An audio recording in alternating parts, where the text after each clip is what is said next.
ओम शांति प्यारे रूहानी भाई बहनों। आज 14 जनवरी 2026 के हम बाबा के अनमोल मधुर महावाक्य सुनेंगे। ओम शांति। चलिए कुछ पल के लिए अपनी बुद्धि को सब तरफ से हटाकर एक प्यारे बाबा की याद में स्थित हो जाएं। जी हाँ, अनुभव करें कि हम आत्माएं इस देह की दुनिया से, इस आवाज की दुनिया से न्यारी होकर बापदादा की मधुर शांत छत्र छाया के नीचे बैठी हैं। बिल्कुल महसूस करें बाबा से आ रही शांति और शक्ति की किरणों को, जो हम बच्चों पर धीरे धीरे बरस रही हैं।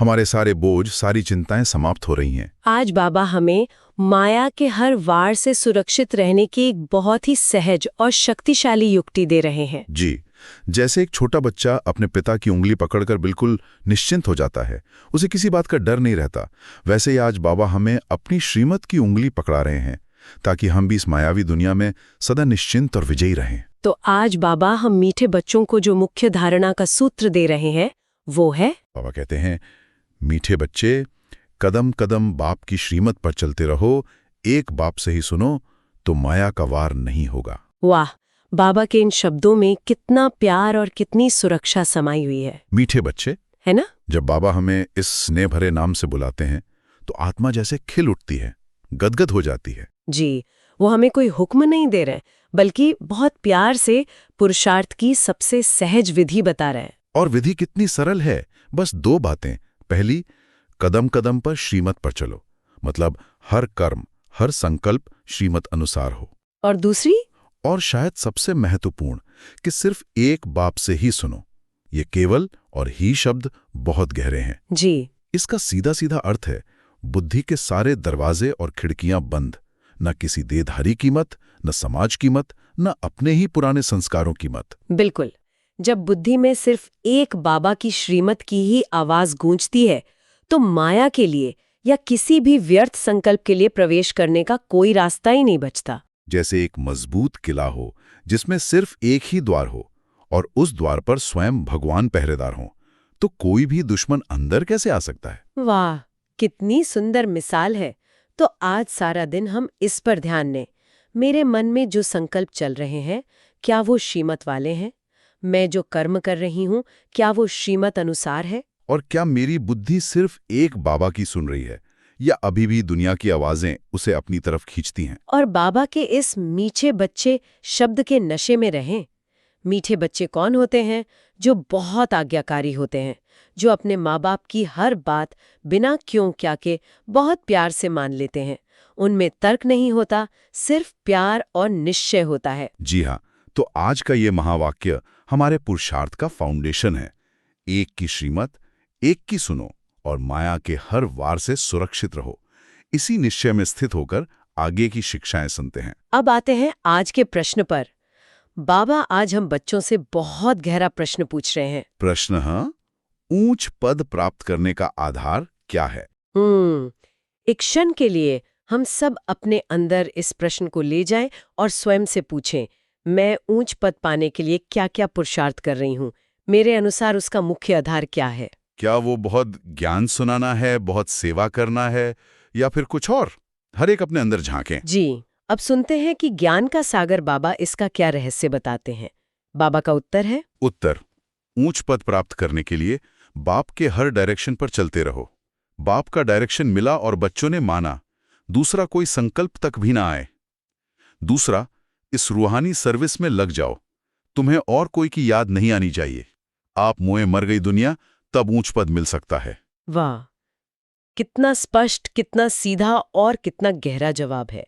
बाबा ने कोई लंबी चौड़ी लिस्ट नहीं दी, सिर्फ 2 बातें। जी, और पहली और सबसे मुख्य बात, बाप का हर डायरेक्शन मानना। बिल्कुल, और उसमें भी बाबा ने कितनी सूक्ष्मता बताई। डायरेक्शन मिला और बच्चों ने माना, है ना? बीच में सोचने का, किसी से सलाह करने का, या करूं या न करूं का संकल्प भी नहीं। जी, जैसे ट्रैफिक सिग्नल पर लाल बत्ती हुई और गाड़ी अपने आप रुक गई। कोई सोचता नहीं है कि रुकूं या नहीं, ऐसी तत्काल आज्ञाकारिता। यही है निश्चय बुद्धि की निशानी। जो निश्चय बुद्धि बच्चे होते हैं वो तर्क नहीं करते। उन्हें पता है कि बाबा का हर डायरेक्शन कल्याणकारी ही है। जहां संकल्पों का ट्रैफिक शुरू हुआ, ऐसे क्यों वैसे क्यों, वहां ऊंच पद से नीचे आ गए। और दूसरी बात बाबा ने कही, रूहानी सर्विस में लग जाओ। जी, और कैसे लग जाओ? इतनी लगन से, इतनी तन्मयता से कि और कोई याद ही ना आए। दिन रात बस एक ही धुन हो कि कैसे आत्माओं का कल्याण हो, कैसे बाबा का परिचय सबको मिले। और इस लगन की पराकाष्ठा है, आप मुए मर गई दुनिया। ये बहुत ऊंची अवस्था है। मेरे लिए इस पुरानी दुनिया का, पुराने देह का, पुराने संबंधों का जैसे कोई अस्तित्व ही नहीं रहा। मैं आत्मा हूं और बाबा की सेवा पर उपस्थित हूं, बस, और कुछ नहीं। है ना?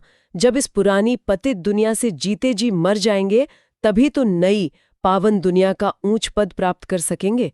मरजीवा बनना ही ऊंच पद का आधार है। तो आज हमें स्वयं की चेकिंग करनी है। क्या बाबा का हर डायरेक्शन मैं ऐसे ही मिला और माना करता हूं, या मन में संकल्प विकल्प की खिचड़ी पकती रहती है? क्या मैं सचमुच रूहानी सर्विस में इतनी मग्न हूं कि मुझे और कुछ याद ही नहीं आता, या अभी भी दुनिया की बातें खींचती हैं? यही स्वचिंतन आज हमारे पुरुषार्थ की दिशा तय करेगा। आज्ञाकारी बनना और मर्जीवा बनना, यही ऊंचे पद का आधार है। आज की शिक्षाओं में बाबा हमें दो संप्रदायों का अंतर बहुत स्पष्ट रूप से समझा रहे हैं। बाबा कहते हैं, एक तरफ है रावण के आसुरी संप्रदाय जो बाप को नहीं जानते हैं, दूसरी तरफ हो तुम बच्चे। तुम भी पहले नहीं जानते थे, अभी तुम और किसकी मत सुनो। जी, बाबा हमें हमारी श्रेष्ठता का, हमारे भाग्य का एहसास दिला रहे हैं। है ना, कि हम वो आत्माएं हैं जो संगम युग पर स्वयं भगवान को पहचान चुकी हैं। हम राम की ईश्वरीय संप्रदाय के हैं, इसलिए हमारी जिम्मेदारी कितनी बड़ी है। बिल्कुल, जब हम जान गए हैं कि सत्य क्या है, तो फिर किसी और की मत पर चलना कितनी बड़ी भूल होगी। जी, दुनिया वाले तो अज्ञान में हैं, वो रावण की मत पर चल रहे हैं क्योंकि वो बाप को नहीं जानते। लेकिन हम तो जानकर चलने वाले हैं। और पवित्र बनने की धारणा करने की विधि भी बाबा ने यही बताई, सिर्फ एक की सुनो। जी, बाबा पुराने दिनों को याद दिलाते हैं, जब भट्टी के कायदे बहुत कड़े थे। बाबा कहते हैं, यहाँ के कायदे बहुत कड़े हैं। आगे कहते थे 7 रोज भट्टी में रहना है और कोई की याद ना आए, न पत्र आदि लिखना है। सोचकर देखें वो कितना तीव्र पुरुषार्थ का समय होगा। 7 दिन तक बुद्धि में सिर्फ एक बाबा, दूसरा न कोई। न घर परिवार की याद, न लौकिक कामकाज की चिंता। ऐसी एकाग्रता से आत्मा कितनी शक्तिशाली बन जाती होगी। आज भले ही हम वैसी साकार भट्टी में न रहें, पर हम अपने मन की भट्टी तो ऐसी तीव्र बना ही सकते हैं। बिल्कुल, सारा दिन कर्म करते हुए भी क्या हमारा मन एक बाबा की याद में टिका रहता है, या बार बार पुरानी दुनिया के आकर्षणों में, चिंताओं में भटक जाता है? जी, ये स्वचेकिंग बहुत जरूरी है। मानसिक भट्टी का अभ्यास ही हमें शक्तिशाली बनाएगा। क्या मैं हर घंटे ट्रैफिक कंट्रोल में कुछ मिनट निकालकर ऐसी तीव्र भट्टी का अनुभव करती हूँ, जहाँ सिर्फ मैं आत्मा और मेरा प्यारा बाबा हो? अब बाबा माया के खेल को बहुत प्यार से समझा रहे हैं, ताकि हम बच्चे कभी भी डरे नहीं, घबराए नहीं। जी, बाबा कहते हैं, तुम ईश्वर तरफ आते हो तो माया भी तुमको छोड़ेगी नहीं, खूब पछाड़ेगी। जी, जैसे वैद्य लोग कहते हैं, इस दवाई से पहले सारी बीमारी बाहर निकलेगी, डरना नहीं। ये भी ऐसे है, माया खूब सताएगी, वानप्रस्थ अवस्था में भी विकार के संकल्प ले आएगी। वाह, बाबा कितने प्यारे दोस्त हैं, कितने अनुभवी गाइड है। वो पहले से ही हमें सब कुछ बता देते हैं। है ना? वो कहते हैं, बच्चे, अगर पुराने विकार, पुरानी आदतें, व्यर्थ संकल्प सतह पर आ रहे हैं तो ये अच्छी निशानी है। जी, इसका मतलब है कि योग की दवाई अपना काम कर रही है। ये कचरा बाहर निकल रहा है ताकि आत्मा साफ हो सके। जैसे कपड़े को धोने के लिए जब साबुन लगाते हैं तो सारा मैल झाग बनकर बाहर आता है, तभी तो कपड़ा साफ होता है। वैसे याद की शक्ति से जन्म जन्मांतर का मैल बाहर निकल रहा है। तो उसे देखकर घबराना नहीं है, बल्कि समझना है कि अब सफाई हो रही है। और बाबा ये भी स्पष्ट करते हैं कि ये खेल अंत तक चलेगा। बाबा कहते हैं, जहां तक जिएंगे ये माया की बॉक्सिंग चलती रहेगी। माया भी पहलवान बन तुमको छोड़ेगी नहीं। ये ड्रामा में नूंद है। ये बात समझना हमें बहुत हिम्मत देता है। कभी कभी हम सोचते हैं कि इतने साल ज्ञान में हो गए, फिर भी ये संकल्प क्यों आया? जी, बाबा कहते हैं, ये तो आएगा ही, ये ड्रामा का हिस्सा है। तुम्हें बस साक्षी होकर, पहलवान बनकर उसका मुकाबला करना है, हार नहीं माननी है। बिल्कुल, माया का काम है आना और हमारा काम है उसे श्रीमत की युक्ति से विदाई देना। ये खेल है। सही बात है। इस खेल में जो डर गया वो हार गया, और जो साक्षी होकर बाप की याद में रहकर मुकाबला करता है वो विजयी बन जाता है। और फिर बाबा कृपा की बहुत गहरी बात समझाते हैं। अक्सर बच्चे बाबा को लिखते हैं कि बाबा कृपा करो। जी, बाबा कहते हैं, बहुत लिखते हैं, बाबा कृपा करो, मैं थोड़े ही किस पर कृपा करूंगा। यहाँ तो तुमको श्रीमत पर चलना है, कृपा करूं फिर तो सब महाराजा बन जाए। ड्रामा में भी है नहीं। कितनी स्पष्टता है बाबा के शब्दों में। बाबा कहते हैं, मेरी सबसे बड़ी कृपा है कि मैंने तुम बच्चों को श्रीमत दी है। बिल्कुल। अब जो श्रीमत पर चलेगा वो अपने ऊपर स्वयं ही कृपा कर लेगा। मैं किसी के साथ पक्षपात नहीं कर सकता। जी, पुरुषार्थ हर आत्मा को स्वयं करना है। पद श्रीमत पर चलने से मिलना है, कृपा से नहीं। बाबा हमें भिखारी नहीं बल्कि अपने भाग्य के रचयिता बनाते हैं। वो हमें विधि बताते हैं, सिद्धि हमें पुरुषार्थ से प्राप्त करनी है। तो अगली बार जब मन में ये संकल्प आए कि बाबा कृपा करो, तो तुरंत अपने आप से पूछें कि क्या मैं बाबा की दी हुई हर श्रीमत पर 100% चल रही हूँ। सच्ची कृपा का दरवाजा वहीं से खुलेगा। अब बाबा फिर से सभी बातों का सार एक महावाक्य में बता रहे हैं। पुरुषार्थ का सार क्या है? बाबा कहते हैं, हम पतित थे, अब बाप कहते हैं तुम पावन कैसे बनो। कल पहले भी कहा था, माँ में कम याद करो, अपने को आत्मा समझ, देह के सब धर्म छोड़, जीते जी मरो, मुझ एक बाप को ही याद करो। माँ में कम याद करो, मुझ एक को ही याद करो। ये गीता का भगवानुवाच है। और बाबा इसे अनुभव में लाने की विधि भी बता रहे हैं, जीते जी मरो। जी, इस देह से, देह के धर्मों से, मैं स्त्री हूं या पुरुष, मैं इस पद पर हूं, मैं इस देश का हूं, देह के संबंधों से, इन सब स्मृतियों से मर जाना है ना। जब इस पुरानी दुनिया से बुद्धि का लगाव मर जाएगा, तभी तो बुद्धि एक बाप में लग सकेगी। और जब एक बाप की याद होगी तो ही विकर्म विनाश होंगे और आत्मा पावन बनेगी।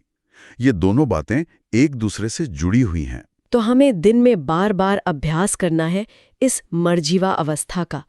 कुछ पल के लिए सब कुछ भूलकर, देह को भी भूलकर, सिर्फ ये अनुभव करना है कि मैं एक ज्योति बिंदु आत्मा हूं और मेरा सिर्फ एक प्यारा बाबा है। और इस पुरुषार्थ का फल क्या है बाबा, वो भी याद दिला रहे हैं। बाबा कहते हैं, अब तुम इस पुरुषार्थ से विष्णुपुरी के मालिक बनते हो। तुम भी समझते हो हम विश्व के मालिक हैं, हम राजाई करेंगे और कोई धर्म होगा ही नहीं। ये सम्मान हमारे पुरुषार्थ को बहुत सहज कर देता है। जब हमारा लक्ष्य इतना ऊंचा है, विश्व की बादशाही, तो रास्ते की छोटी छोटी बातें, माया के छोटे मोटे वार हमें रोक नहीं सकते। बिल्कुल। इस नशे में रहने से माँ में कम याद करो का अभ्यास बहुत सहज हो जाता है। अब बाबा याद की यात्रा का एक बहुत ही प्रैक्टिकल पहलू समझा रहे हैं। बाबा कहते हैं, और सब बातें छोड़ माँ में कम याद करो तो विकर्म विनाश होंगे। ऐसे नहीं कोई सामने बैठ निष्ठा योग कराए, दृष्टि दे। बाप तो कहते हैं, चलते फिरते बाप को याद करना है। ये बहुत बड़ी भ्रांति बाबा हमारी दूर कर रहे हैं। योग का अर्थ सिर्फ सुबह शाम बैठकर आंखें बंद करना नहीं है। जी, वो तो अभ्यास का समय है, लेकिन सच्चा योग तो 24 घंटे की जीवन शैली है। हर कर्म करते हुए बाबा की याद बनी रहे। और इस अभ्यास को पक्का करने के लिए बाबा हमें एक बहुत सुंदर होमवर्क देते हैं। बाबा कहते हैं, अपना चार्ट रखो, सारे दिन में कितना याद किया, सवेरे उठ कितना समय बाप से बातें की, आज बाबा की याद में बैठे। ऐसे ऐसे अपने से मेहनत करनी है। अपने से मेहनत करनी है। बाबा ने कितनी बड़ी जिम्मेदारी हम बच्चों को दी है। कोई और हमारा चार्ट नहीं भर सकता। जी हाँ, हमें स्वयं ही ईमानदारी से अपना पोता मेल रखना है। क्या मैं रोज रात को सोने से पहले अपना चार्ट चेक करती हूँ कि आज याद की यात्रा में कितनी उन्नति हुई, या बस दिन ऐसे ही बीत गया? रात्रि क्लास में बाबा ज्ञान और योग के बैलेंस पर बहुत सुंदर प्रकाश डाल रहे हैं। बाबा कहते हैं, योग से शक्ति मिलती है, ज्ञान से धन मिलता है। बच्चों को चाहिए शक्ति, तो शक्ति पाने लिए बाप को याद करते रहो। वाह, कितना सुंदर अंतर है। ज्ञान है धन यानी समझ का खजाना, और योग है शक्ति। बिल्कुल। धन होते हुए भी अगर उसे संभालने की, उसे यूज करने की शक्ति न हो तो वो धन व्यर्थ है। जी, माया से लड़ने के लिए, निर्विघ्न रहने के लिए हमें शक्ति चाहिए, और वो सिर्फ और सिर्फ याद से मिले भी। कभी कभी हम ज्ञान के विस्तार में, पॉइंट्स को समझने समझाने में इतना रम जाते हैं कि याद की यात्रा पीछे रह जाती है। सही बात है। बाबा हमें सावधान कर रहे हैं कि ज्ञान के साथ साथ शक्ति का स्टॉक जमा करना बहुत बहुत जरूरी है। और ये शक्ति अंत समय में हमारा सच्चा साथी बनेगी। बाबा कहते हैं, योग वाले ही निडर रहेंगे। जितना अशरीरी होते जाएंगे, बाप को याद करते रहेंगे, उतना नजदीक आते जाएंगे। तो हमें अपनी चेकिंग करनी है, क्या मेरे पुरुषार्थ में ज्ञान और योग का बैलेंस है? जी, क्या मैं ज्ञान के धन के साथ साथ योग की शक्ति भी जमा कर रहा हूं? क्योंकि अंत में शक्ति ही काम आएगी, निडर बनाएगी और बाबा के नजदीक ले जाएगी। तो आज की मुरली से धारणा के लिए जो मुख्य सार बाबा ने हमें दिया है वो बहुत शक्तिशाली है। पहला पॉइंट है, माया पहलवान बन सामने आएगी, उससे डरना नहीं है, माया जीत बनना है। कदम कदम श्रीमत पर चल, अपने ऊपर आप ही कृपा करनी है। जी। इसमें बाबा ने पुरुषार्थ का पूरा क्रम बता दिया है। पहला, ये स्वीकार करो कि माया आएगी और पहलवान बनकर आएगी, ये ड्रामा है। दूसरा, उससे डरना बिल्कुल नहीं है, डरने से माया की शक्ति बढ़ जाती है। और तीसरा, उसे जीतने का तरीका है कदम कदम पर श्रीमत पर चलना। और जब हम श्रीमत पर चलते हैं तो यही अपने ऊपर सबसे बड़ी कृपा करना है। तो जब भी कोई विघ्न या परिस्थिति सामने आए तो घबराने के बजाय पहला संकल्प यही हो, वाह ड्रामा, अब इस परिस्थिति में बाबा की श्रीमत क्या है। बिल्कुल। अब धारणा के लिए दूसरा पॉइंट, बाप को अपना सच्चा सच्चा पोता मेल बताना है, ट्रस्टी होकर रहना है, चलते फिरते याद का अभ्यास करना है। सच्चा सच्चा पोता मेल, इसका अर्थ है बाबा से 100% ईमानदारी। जी। अपनी हर कमी, हर गलती, हर व्यर्थ संकल्प को बिना छिपाए बाबा को बता देना। इससे आत्मा बहुत हल्की हो जाती है और बाबा से मदद मिलने की पात्र बन जाती है। और साथ साथ ट्रस्टी होकर रहना है। ये तन मन धन समय संबंध कुछ भी मेरा नहीं है ना? सब कुछ बाबा की अमानत है और मैं सिर्फ इसे संभालने वाला एक ट्रस्टी हूं। यह स्मृति हमें मेरापन के बोझ से और मोह से मुक्त कर देती है। और इन दोनों धारणाओं को जीवन में लाने का आधार है चलते फिरते याद का अभ्यास। जी। याद की शक्ति ही हमें सच्चा पोतामेल देने की हिम्मत देगी और ट्रस्टीपन की स्थिति में स्थित कराएगी। सब कुछ याद पर ही निर्भर है। आज का बाबा का वरदान बहुत ही मीठा और खुशबूदार है। बाबा कहते हैं, वरदान, रूहे गुलाब बन दूर दूर तक रूहानी खुशबू फैलाने वाले रूहानी सेवाधारी भाव। वाह, रूहे गुलाब। बाबा हमें कोई साधारण फूल नहीं बल्कि रूहानी गुलाब बना रहे हैं। जी, ऐसा गुलाब जिसकी खुशबू सिर्फ इंद्रियों तक नहीं बल्कि सीधे आत्मा तक पहुंचे और उसे शांति, प्रेम और शक्ति का अनुभव कराए। और बाबा इसकी विधि भी बताते हैं। उनकी दृष्टि में सदा सुप्रीम रूह समाया हुआ रहता है। वे सदा रूह को देखते, रूह से बोलते, मैं रूह हूं, सदा सुप्रीम रूह की छत्र छाया में चल रहा हूं। ऐसे हर सेकंड हजूर को हाजिर अनुभव करने वाले सदा रूहानी खुशबू में अविनाशी और एक रस रहते हैं। कितनी सुंदर स्थिति है। मैं हर आत्मा को देह के रूप में नहीं बल्कि उसके आत्मिक स्वरूप में देखूं। जी। मैं उससे बात देह से नहीं बल्कि आत्मा से करूं। और हर पल यह नशा रहे कि सुप्रीम रूह मेरा बाबा हर पल मेरे साथ है, मेरे अंग संग है, उनकी छत्र छाया में मैं सुरक्षित हूं। जब यह अनुभव निरंतर हो जाता है तो हमारी वृत्ति, हमारी दृष्टि, हमारे बोल, हमारे कर्म सब रूहानी हो जाते हैं। और यही रूहानियत की खुशबू है जो बिना कुछ कहे भी अनेकों की सेवा करती है। हमारी स्थिति ही हमारा सबसे बड़ा सेवा का साधन बन जाती है। तो आज इस वरदान को स्वरूप में लाने का अभ्यास करें।